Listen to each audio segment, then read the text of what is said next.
Ladies and gentlemen, welcome back to the afternoon session at the fireside stage right here with me, Pin Rat Ka. Ladies and gentlemen, welcome to another fruitful session. And today, we're now broadcasting live on our Facebook fan page for Startup Thailand and also on our website, www.startupthailand.org. This morning, we were talking about how a young entrepreneur being successful under the age of 35. However, this afternoon, we also have another interesting theme with the universe. So today, in this afternoon session, we would like to begin with the panel discussion. This panel will be about what they don't teach you in school. So what is it? Today, because the topic is about the startup, so what do they don't teach you in the book or you didn't listen before? This will be an emotional journeys of how startups feel and what is the difference and what are the wishes throughout the journey. Ladies and gentlemen, I would like to welcome the panelists, the co-founder and the CEO of Haupcar. Please put your hands together to welcome Mr. Krit Vichaiwatanapanich ka.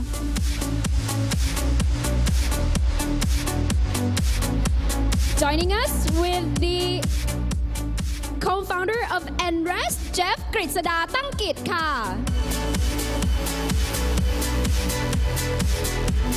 The next panelist, ex-Pomelo and commercial director at Harinsuit Transport, Mr. Napat Harinsuit. Welcome, sir. Also to welcome this beautiful partner at Tokenomics and Women's Will Lead for Thailand, Miss Soma Som. Thank you very much. And the best person to moderate this panel discussion, please put your hands together to welcome Sri from NES Hong Kong. And the stage is all yours. Thank you very much, everyone. I hope you had a good lunch. What I'd like to do is start off by letting the panel introduce themselves. But before we get there, today really is not about a business model or about the hard skills that they teach you at school or in the books. What we wanted to share was our experience in working with startups and startup life. Things that you don't or can't really expect, but we'd like to share with you what we've gone through. So the first thing I'd like to do is let the panel introduce themselves, what it is that you do or have done with startups, but also how you came to become working in a startup or that startup life. Maybe I could start, Krit? Sure. Hi, everyone. My name is Krit. I'm a CEO and co-founder of Haup Care. Haup Care is the first car-sharing company here in Thailand.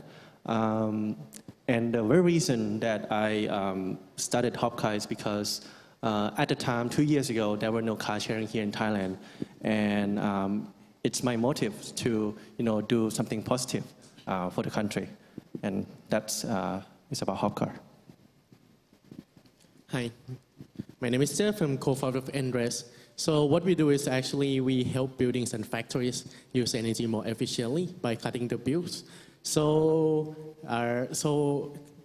the reason why I come to the startup is because I grew up with a friend and found the problem of the traditional ways of reducing the bills, which is not efficient. So we make it automated and make it more efficient. Yep. Hi, I'm Pam. I am now the commercial director at Harinsuit Transport. It's not a startup, but I used to work at Pomelo Fashion for 2 years right after they got their seed fundings and grew it from 1 country into 5 countries and the order by an order of magnitude. It was a great experience. Hi, I'm Soma and I do a lot of things. So actually my background is actually in broadcasting, communication. I used to work in the news. Got involved with the startup community here since the beginning. We have a co-working space called Launchpad. I run and curate communities events. Currently running Women Will Thailand and have some new ventures coming up, yeah. Very cool. And maybe just to continue, Consoma, was it what you expected when you started this life? Everything is all new, and every day is a new day and a new challenge, but very interesting, definitely, yeah. And for the rest of us, was it what we expected when we started off? What could you have prepared for? What were you looking forward to? Yeah, so we were just like having lunch together and discussing like, is this really what startup is doing? Like being here on stage, and we all know that we actually spend only 5% of our time, dressing up like this and then talk to you guys. But in fact, 95% of our time we are down there on the roads, working 24/7. Sometimes for me there are no working hours anymore. So this is not what I prepare for to start with, because back 2 years ago when I visited like this kind of venue, this event, I thought that, hey, startup, when you do startup, you gotta join the incubator, accelerator. But at Haupcar, we are really taking a different approach. We don't really join any accelerator. We got funded, but not by VC. We got funded by angel investors. And so for me, you got to have that passion and the belief that you can carry through, to the end of your journey. I'll take this one. I used to work in Japan for a year for Rakuten, and at that time I didn't really like my job. So I was looking for something more fun and a lot more responsibility. My ex-boss used to tell me that you're supposed to wait like 2 more years until you get to manage people, and I just couldn't take that.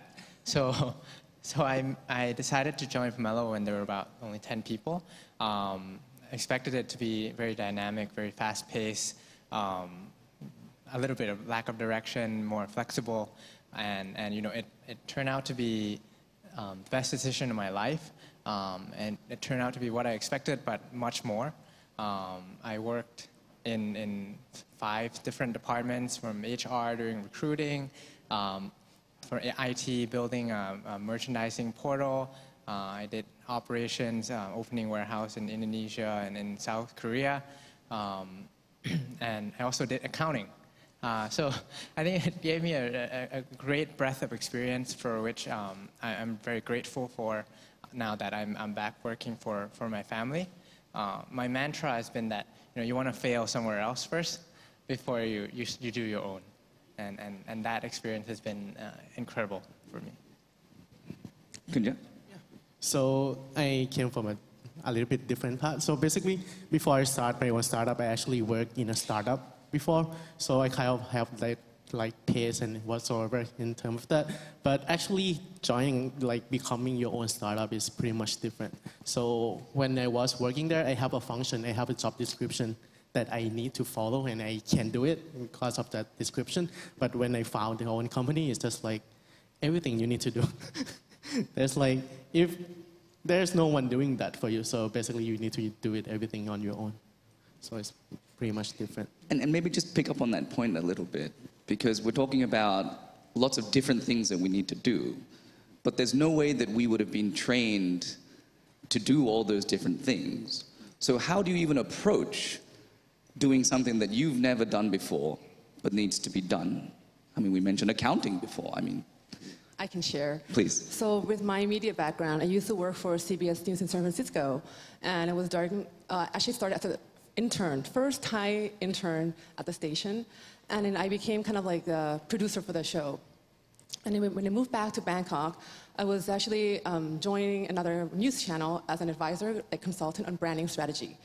And what you see on air will be approved by me. So I ended up, as a small project, ended up managing the graphics design department, actually graphics department. Also, we started the whole rebranding of the website. It was the first time Thailand has live streaming, and it was on that project. And also mobile app. That's when smartphone came about, and I was actually designing the mobile app for the TV station without knowing what UI or UX was. But being a designer, I actually drew out, this button goes to here. This is what you see, But I do work with developers, so that really helped. But at that time, there's no term for UI UX design, you know? Even social media management, we were the first station in Thailand to have that as well. So, you know, that kind of put me into the whole tech scene, that me being in the tech scene, and then seeing how like important social media is, and also how the mobile phone, the smartphone is such an important part of our life, yeah. And you know, Kunpam, you were mentioning about accounting, and you know, there are all sorts of things, so-called professional skills, accounting, legal, finance, HR roles, leadership roles. How did you approach these sort of different professional skills even? So I'm an engineer by training at school. So I didn't learn any of these things that I actually have to do on a day-to-day basis. So it was learning on a job, talking to a lot of people who've had experience before, and doing the job, and failing, and learning, and keep learning until you're good at it. I think that's very important. What type of resources would you reach out to learn or to find out? I think the internet is a great invention, and also I also have a lot of friends who work in different industries. I would usually reach out to them for industry knowledge, and parents, and also very lucky to have my family runs a company. So like accounting is a very how do you say, like very old practice. So it's something that someone somewhere has done very, very well elsewhere. So when you learn from those guys, it's a faster way to learn than learning yourself. It's very interesting, and to bring some of the co-founders into this, being a founder of a new startup requires building a team and giving direction to the team, setting the vision. How did you get about acquiring these skills to build a team? This is something that you don't learn when you go to university or through college. How did you approach that, either Krit or Jeff? Yep. So we had a lot of problem from the start, like acquiring. So from the start, we just like try to do everything ourselves to the point that we can't do it anymore. So basically, we need to find someone, and we figure out that finding someone is pretty hard. So we went for like networking events and others, but for the first few times, we didn't get anyone.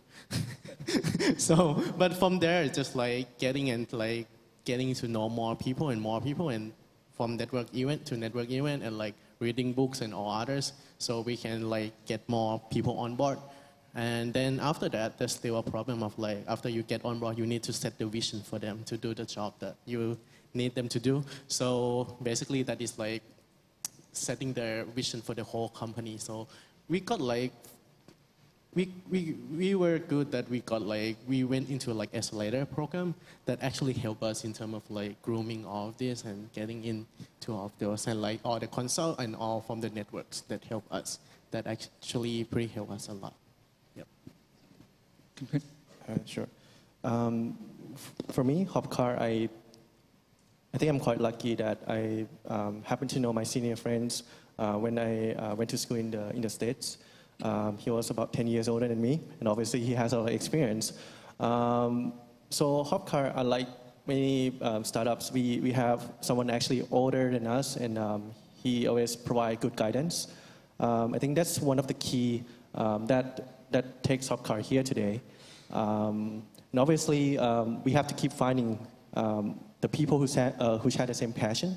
I think that's really the key, because that will carry through the company through hard times, right? And so that passion is what I always try to find in every single co-founders and even the employees, right? So there will come times when you think that person is really, that skill set is fit, but when they're not passionate about your business, and they leave, right? But the people who does stick around, they become friends for life. They share your passion, they keep doing your businesses, and just hang out together.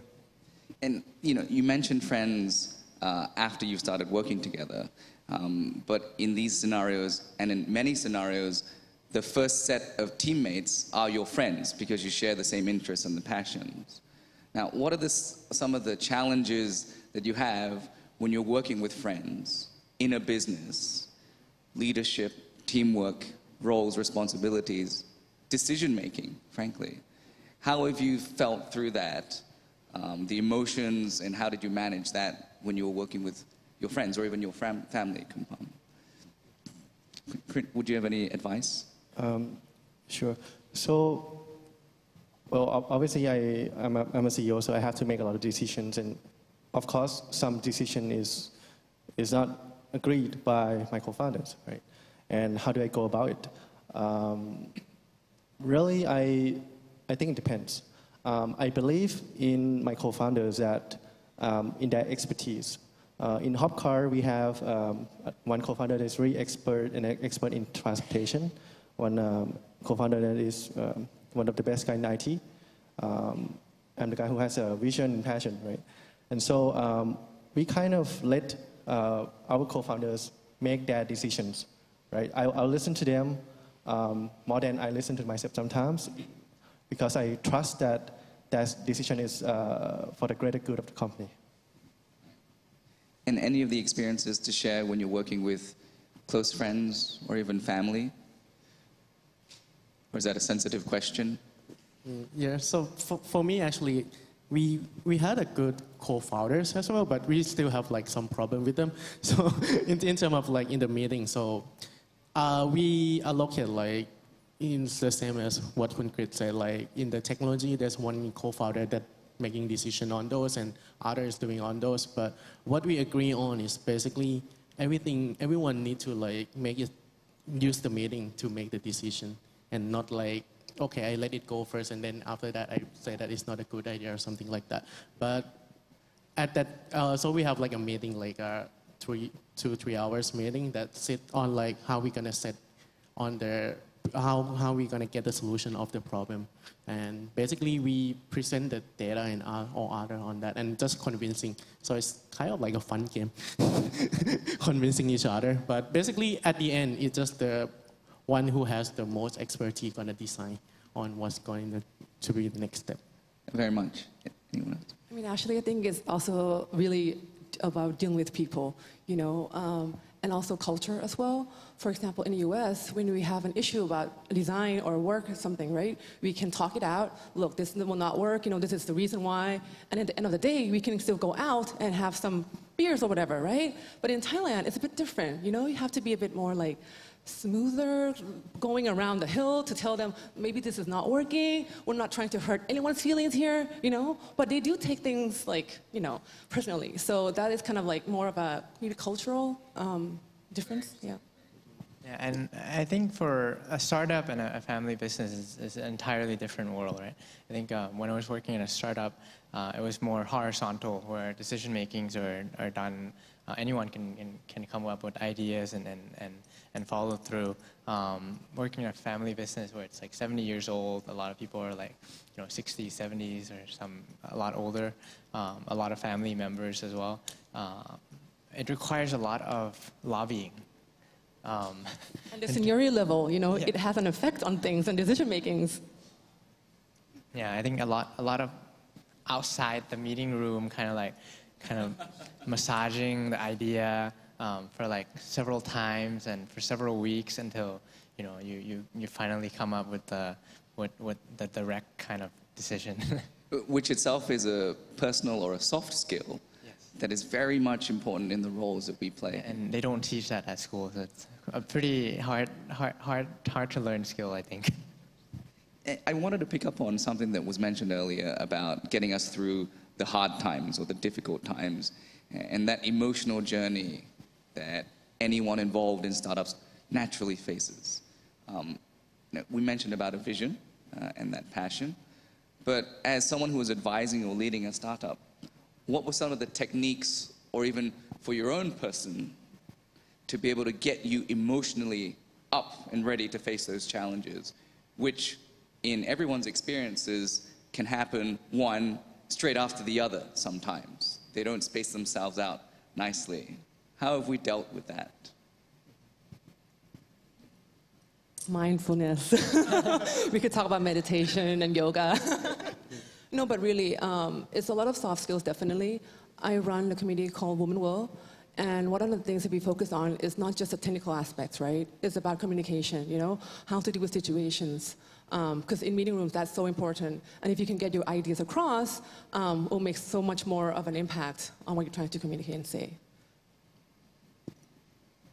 I think for Pomelo, I used to not really quite understand when my boss said, one more month. We got to make this month a really, really, really good month so that we can close this round. And then come another month, it's like, one more month. And then come another month, it's like, one more month. But, now that I'm somebody else's boss, I totally understand how that feels. Because you always have to be super motivated, super positive. Otherwise, everyone around you just don't have anything to hold on to. Even if the times are terrible or awful, you just keep going. Yeah. And for making that vision, part of it is having it, but then the other part is also communicating it. How have you been able, what have you learned, or are there any tips in being a founder and an advisor in communicating that vision to a team that is dynamic itself, a lot of the times quite young, but also a very growing team a lot of the times as you scale? How have you managed to do that? Sure. For me, it's about actions. I think action is much louder than words, and that is true. So I have been doing pretty much everything from the start. I show it how to, set up the booths and even cleaning the cars. I have done all of that. I show the reactions. I don't say much. I'm not a talkative guy, but they learn from it, right? And when I tell my employees, say, in a startup, even though we are quite flexible in terms of, the working hours, but you got to work hard because we are fighting not only, in the countries ourselves. There are many other countries that want to open a startup here in Thailand, and so we're gonna be ready, right? So all I do is show up there early in the morning, just be there, and my action is what I do. So for me, it's kind of like the same like actions, but moreover, like what we do is basically we set goals and like we reward them based on the goals itself. So basically, at our company, we believe that everyone need a goal to set. It's going to be clearer for them on what they need to do. So every month we have like a town hall or something like that to have like making everyone knows all the visions and like how they know what to do, and all the people in the company is like sharing the same goal, and everyone is making that happen of the same goal. So that's like one. So for me, it's actually about encouraging positivity, and there's no need for negativities. That is actually help pushing a lot of things forward as well.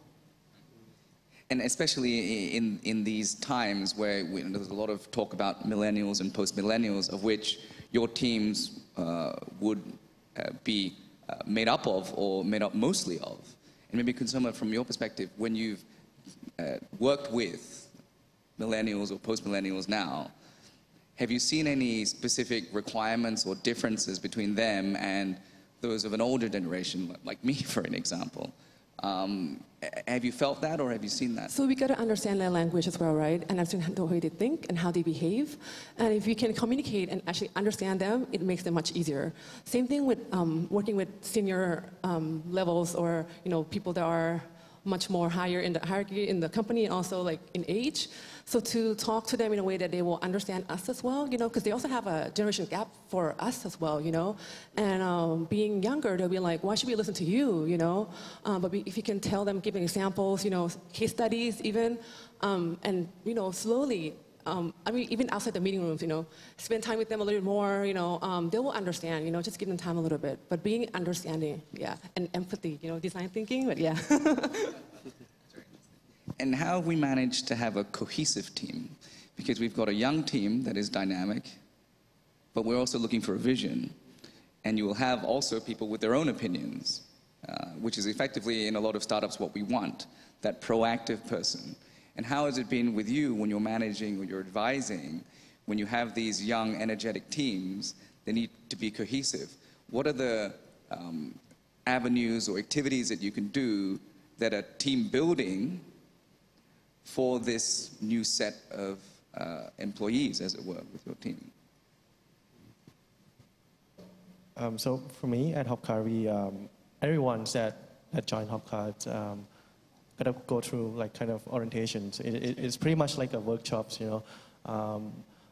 We have about 1 month, and they have to go through every positions, you know, picking up the call from customer service, so they understand what each other people are doing in the team, and that's one thing. And the other thing that we like to do every year is, you know, just hanging out, go to, you know, suburbs area and chill and get to know each other from different perspective. And what we do was like playing games together, just barbecue. I think that's good enough for us to learn about each other outside the office, you know, in daily life. Yep.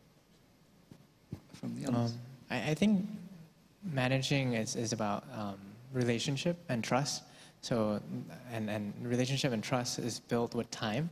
So the more time you spend, the easier you get connected and more trust you gain. So I think one-on-ones are really good for learning how each person is doing in the company at, you know, maybe like every month or so. And then spending more time also on a work situation where you work until like midnight, 2 a.m. together. It's like great bonding. And off-sites are also really good for getting to know your coworkers outside of their professional life. Like one person should be kind of the diplomatic person in the decision making, and that's where I kind of stand. I'm being the glue, you know, you can fight it out, but in the end, let's talk, guys, okay? You know, so that person is also important.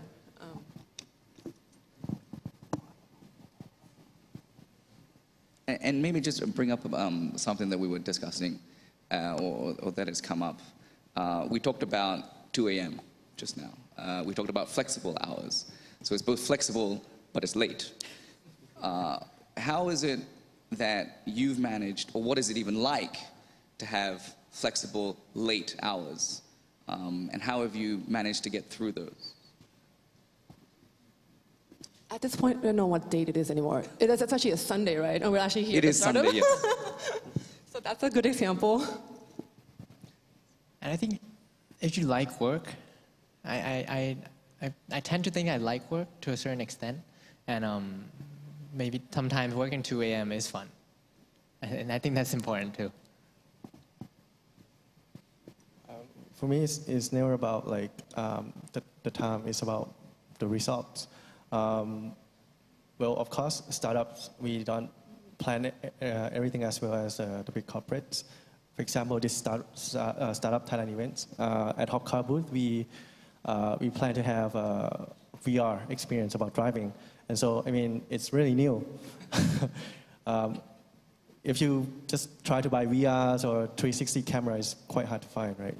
So actually, I'm trying to search online and, well, couldn't find it. So I myself have to go around and find for it. And the designer who do the graphics, he actually stayed up until 2 a.m. just a couple days ago. And I really appreciate that. And so when our employees are, you know, working late hours, normally we give them a free day afterward. Yeah, that's how we do. Yeah. Jeff, are you up at 2 a.m.? Yeah, pretty much the same, but yeah. But it's basically a teamwork play in terms of that. So basically, it is because we are pretty much goal-oriented as well. So we have the goal set that like the customer needed, and then basically the team and like, especially the software developers, they need to stay up to finish the work on time, something like that. So it can go up. So we didn't actually like know what time it is, but basically it's all like that pizza, that drinks that keep us awake, or that coffee and all other stuff. But actually the day after is like the reward, that like the feedback that we get from the customers, everything like they like it and like they pretty much appreciate what we do. So that is pretty much the reward that like the team felt and like pretty much energize the team up for the next one. So, but it's not gonna be like 2 a.m. every day or something like that. It's gonna be like And that's a very interesting and important point as well. You know, it's flexible, and when you need to run, you got to run. But there are times where you have that downtime. And thinking about work-life balance, it's a very different style from a corporate life, for example, where you have more typical weekdays and weekends. In startup life, it's not like that. What is your experience with work-life balance, or is there even a distinction between them?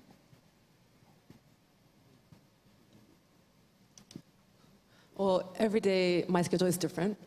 I do try to take day off where I go offline, but I have to plan for those offline dates, you know? But what I can share is like when I was managing the graphics department, there are some people that actually likes routine and some that want challenge. So it depends on your personality type too.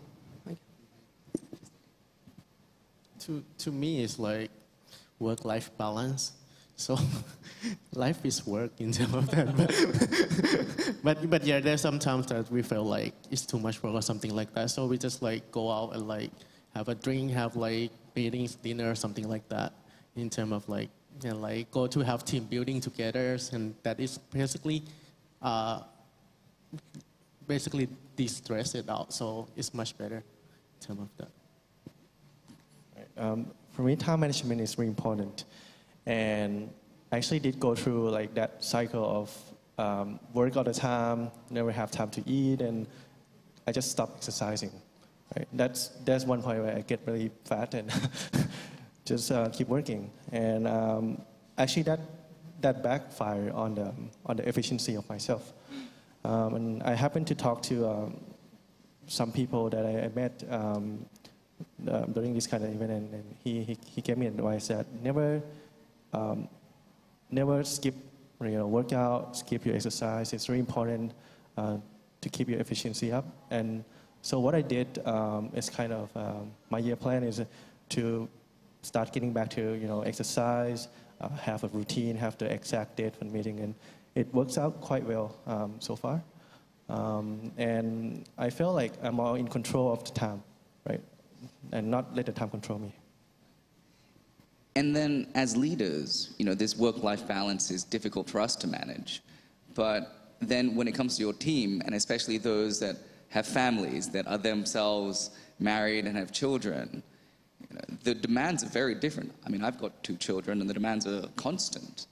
And we're working in the startup ecosystem, so the demands are constant there as well. When you've, either for yourselves and your families, or from your teammates, or your employees that have families, how are you able to allow for that, or those requirements that are outside of work, whilst you're still results-driven? How have you managed to get that balance? For me, I'm really lucky that I have really supportive parents.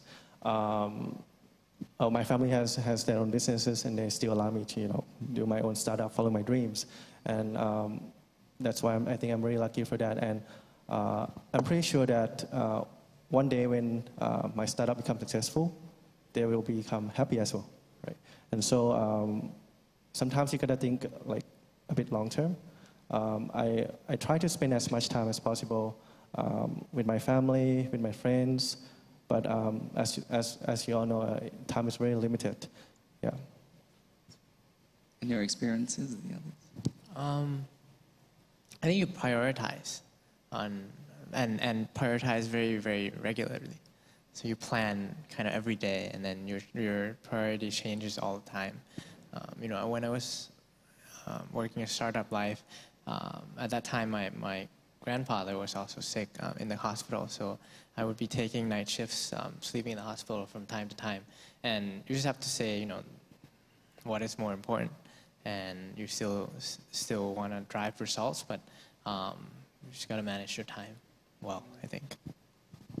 So there should always be a plan B in case of emergency. Someone in your team got sick, someone's kid's in the hospital, so just be ready for a backup plan.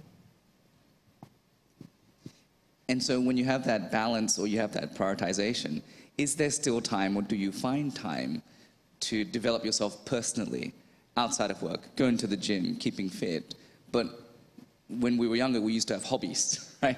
What do you do in your free time? But we're now talking about no free time, or at least having to prioritize.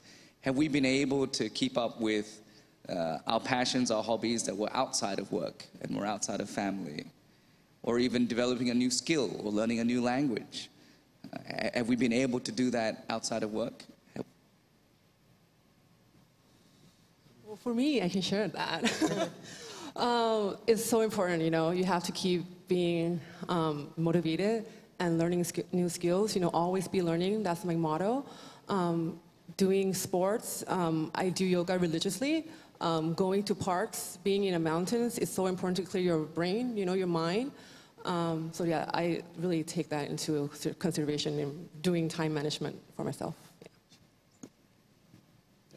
For me, it's like, so my passion is basically making this startup work and like the vision and everything. So basically all the learning is based on that as well, like learning new skills and others.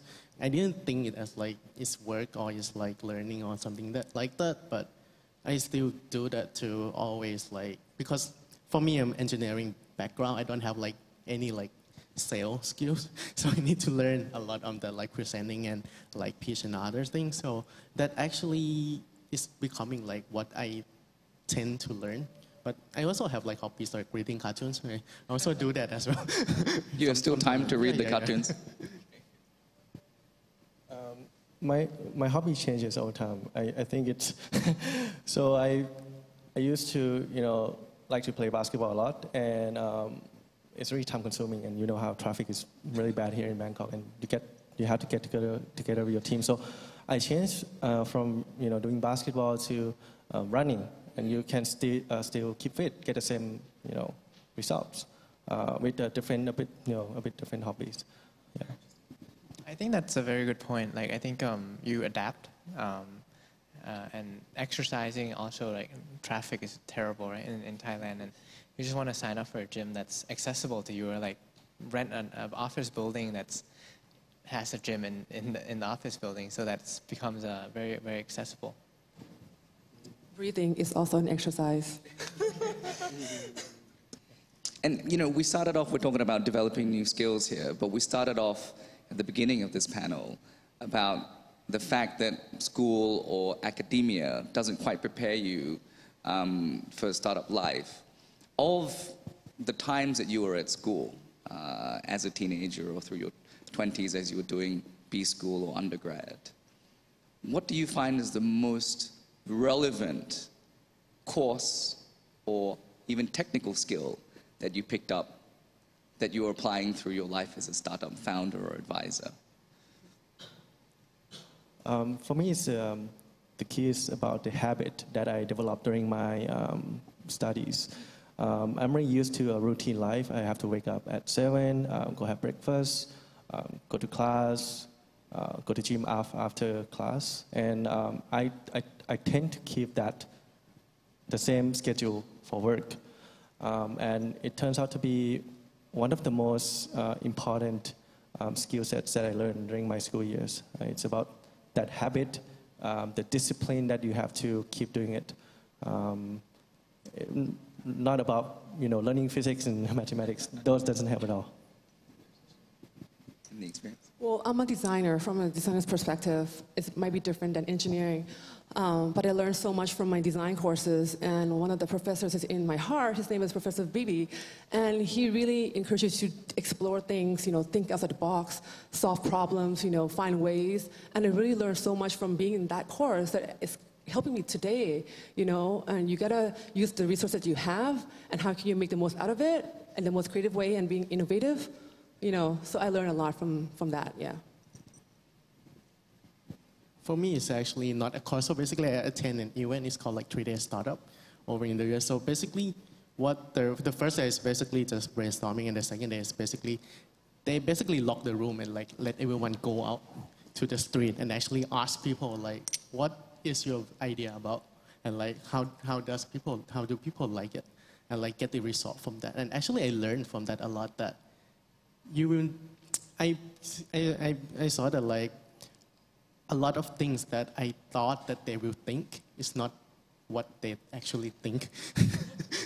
So yeah, I got a lot from that, and actually I think I like that a lot, and I apply to a lot of my startup to like learn and like agile in terms of that. for me, I think I didn't believe my brother. He was trained in mechanical engineering from MIT. And when I was looking for colleges, he was like, you go do whatever you want. Like, it doesn't matter what you learn in school. And I was like, what are you talking about? Like, I'm supposed to learn in school. But the one really important part is that critical thinking skills that I've developed from doing a lot of problem sets, doing projects at school that help me tackle a problem, break it down into different pieces and solve it one by one. I think that has been probably the most helpful things that I learned in school. Not really like how to control helicopters and like control systems or like stochastic process or something like that. It's more the thought process that I think matters. And then as we get into this life after school or having worked in a few years somewhere else, what were some of the obstacles, the social obstacles, the emotional obstacles that you had to get through when you decided that you wanted to either work in a startup or to start your own startup and be a founder? Were there any difficulties with family, with friends, with girlfriend, with boyfriend, about taking that leap of faith in yourself? And how did we manage that or get through that? Okay, so when you have a startup ideas, obviously you gotta tell someone and say if they agree to what you think it's really cool or not. But many times you'll face some people who come up to you, hey, your idea is not gonna work. You're better off doing something else. And I think emotionally, I used to be kind of skeptical about my ideas, and I think that's the hardest part, right? To believe in yourself, to take that leap of faith and keep doing it, prove that your idea is right, and that's I think it's one of the core, yeah. I think one thing is time. Time is the most, I think, valuable thing, because once you spend it, you can't have it back. So when you're younger, I think your opportunity cost is much lower, less risk as well. So I encourage like people who are young to really do a startup or to join a startup to learn and have an amazing experience, and then after that, when you're 30s, 40s, 50s, whatnot, you can do whatever you want.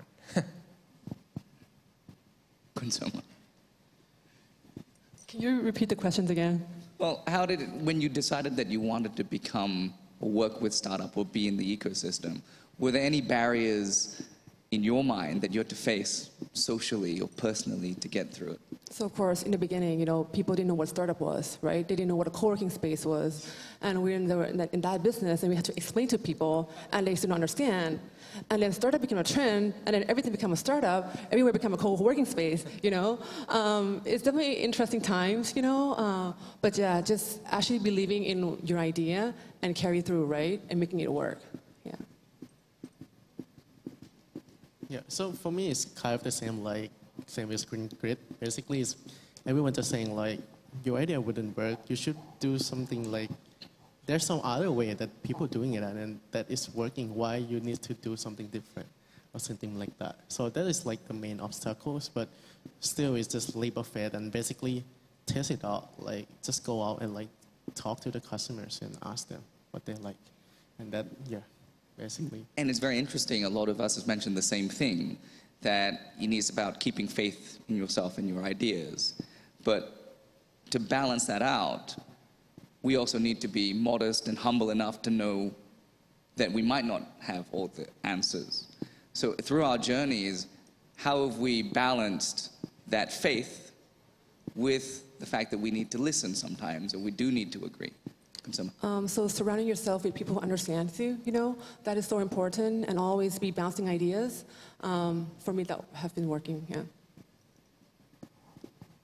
I think a lot of the times people overlook mentorship, and I think it's one of the most important, especially if you're just starting out and everything is new. There's always someone somewhere who has done the business or something similar in the same industry who could give you guidance. And I still believe that that is the fastest way for you to learn instead of falling yourself and then trying to pick yourself up. You and actually prevent yourself from falling by learning from other people's mistakes and from other more experienced people. For me, when you have a disagreement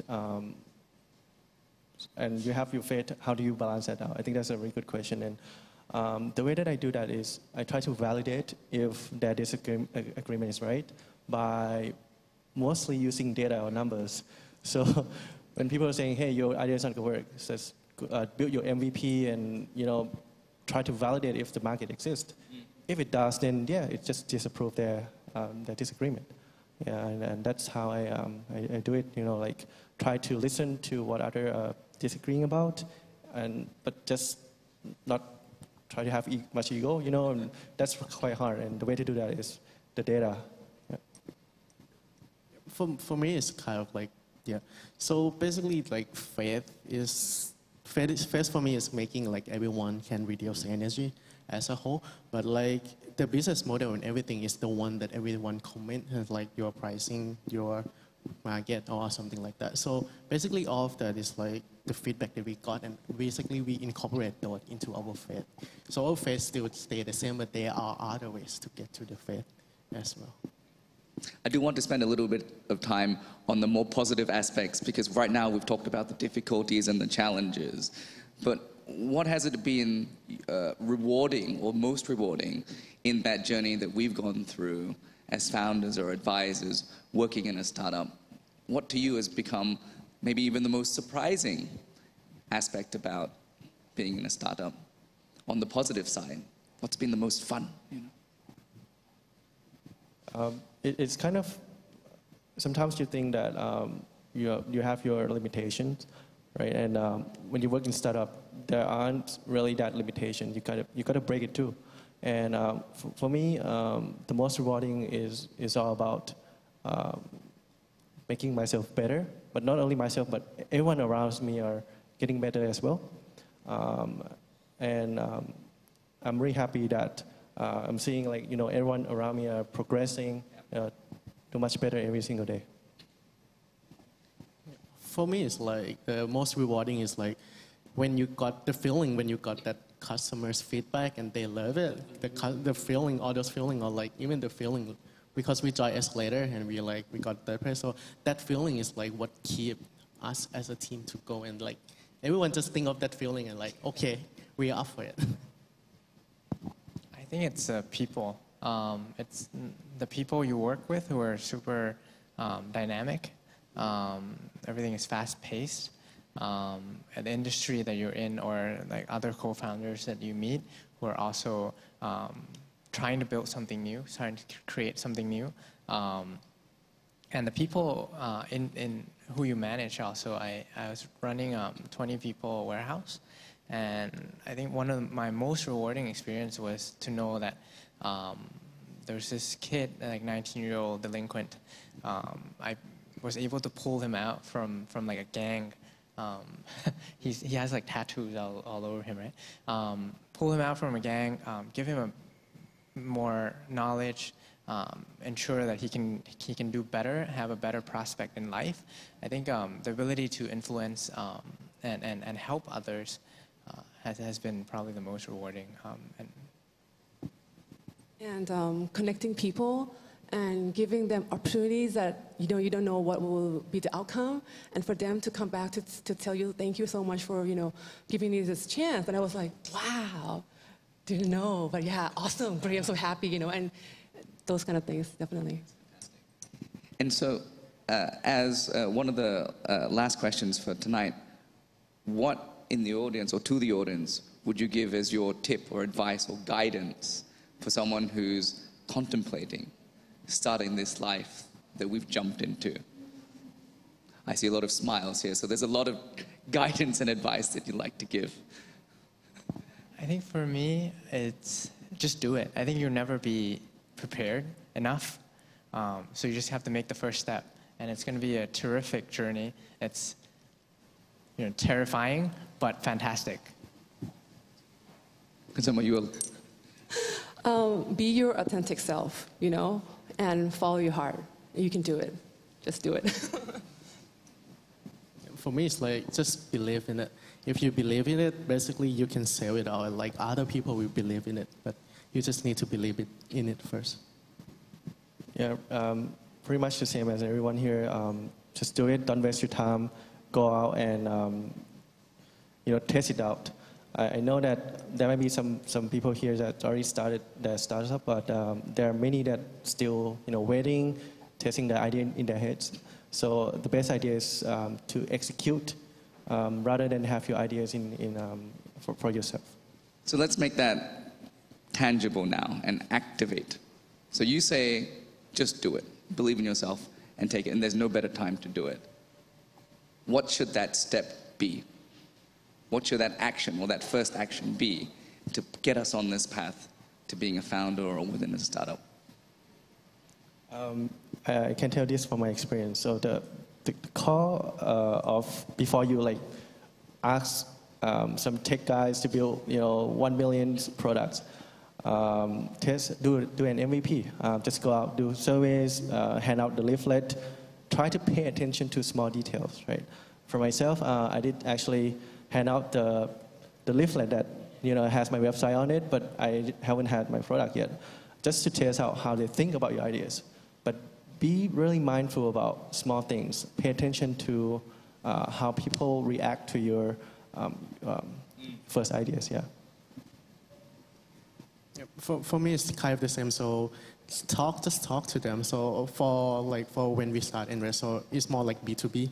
So it's not gonna be like as you said, going out and ask customers. But you have some friends or friends of friends that own some buildings or factories. So just go and talk to them and see how they think about it and what are their thoughts and what might fail, what might be the pitfall of that, or what might be the success.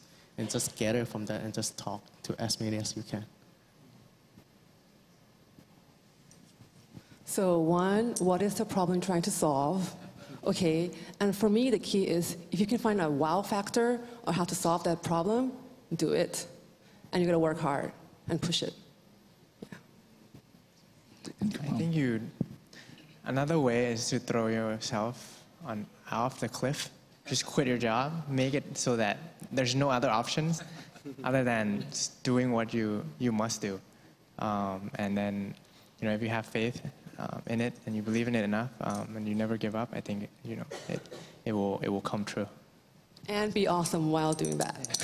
Okay, on that note, thank you very much for the panelists today. And that would be all from us. I hope we've been able to share our experiences as what it's like to be a founder and advisor or within the startup ecosystem. We will be here and hanging around if you'd like to ask any questions. But from then, could we have a round of applause to our panelists for tonight? And I'll speak to you soon. Thank you.